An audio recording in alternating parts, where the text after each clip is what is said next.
So I grew up hearing this phrase all the time: study long, study wrong. In fact, this phrase is so common, I'm going to just go ahead and call it an African American proverb because it's the kind of thing that I hear Black people say all the time, particularly in the context of playing games. It's like a form of trash talk, right? Meant to intimidate. But that's neither here nor there. I was thinking about this phrase this week. It came up in some kind of conversation and it hit me. This phrase is about indecision. And so I want to talk to you about indecision today. Ready? Let's go.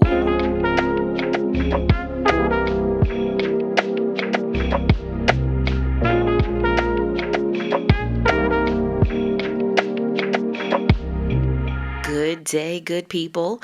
Y'all know it's me, your girl, your most favorite life coach and podcast host, Coach Elizabeth, and I'm super glad to have you with me here today for episode 71 of the Life Edit Project podcast. Just a reminder, we're in the postseason, so this right here is going to be a mini episode because I'm keeping it short and quick so that I can focus my efforts elsewhere. But this is still going to be worth your time.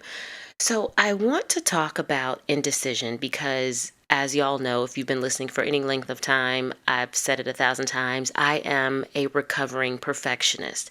And I work a lot with folks who either identify as current or recovering perfectionists as well. And one of the less common, or rather less recognized, but still very common symptoms of perfectionism is indecision. And it happens when a perfectionist or someone with perfectionist tendencies gets caught up trying to make the right decision and or trying to avoid making the wrong decision. And when you're doing that, it's really easy to get stuck in making no decision at all because you create a lot of evidence for what is the wrong decision and you never take action in order to give yourself evidence for what a good decision might be. And so, what I want you to think about today is how indecision is essentially a self fulfilling prophecy. When you second guess a bunch of your decisions without giving yourself a chance to act on any of those decisions, you end up creating this bias in your mind that proves that all of the choices that you think of, all of the options you can come up with, are actually wrong. And when you don't take action, you don't give yourself the chance to find out that things don't usually go as bad as we imagine them to go, right? So this is what happens in our mind.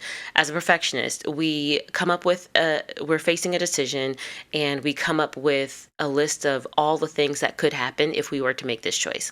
And a lot of them are bad. But here's the thing, just because they are possibilities does not make them probabilities.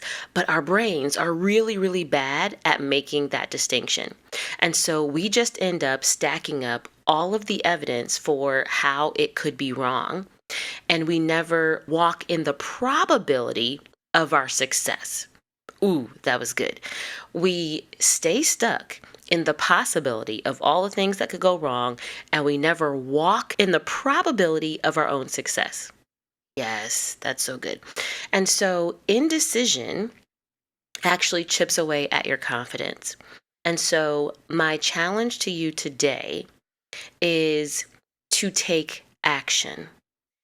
If you are feeling stuck, if you are feeling a lack of confidence in whatever you think your choices are, take action to get more information so that you can then make a better decision. That is the way out of indecision.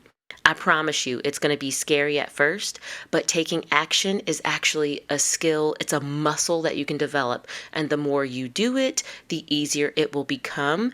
And you will end up seeing that all of the things that you imagine will go wrong are not necessarily your future. They're not predictions. So that's it. And that's all that I have for you today. So study long, study wrong. but stop studying. Just go take the test. Right? Okay. If you are finding yourself constantly stuck in a pattern of indecision, and you want to actually get unstuck and move forward and develop the skill of taking action, holla at your girl. Sign up for my one-on-one coaching program. The best way to do that is to tap the link that is in the show notes to book a call with me. We'll talk about what it looks like for the two of us to work together, for you to hire me as your personal life coach, and I will help you build the skill of taking action and making decisions. All right. I will be back in your ears next week with another mini episode as we continue the postseason. Thanks for rocking with your girl. Peace.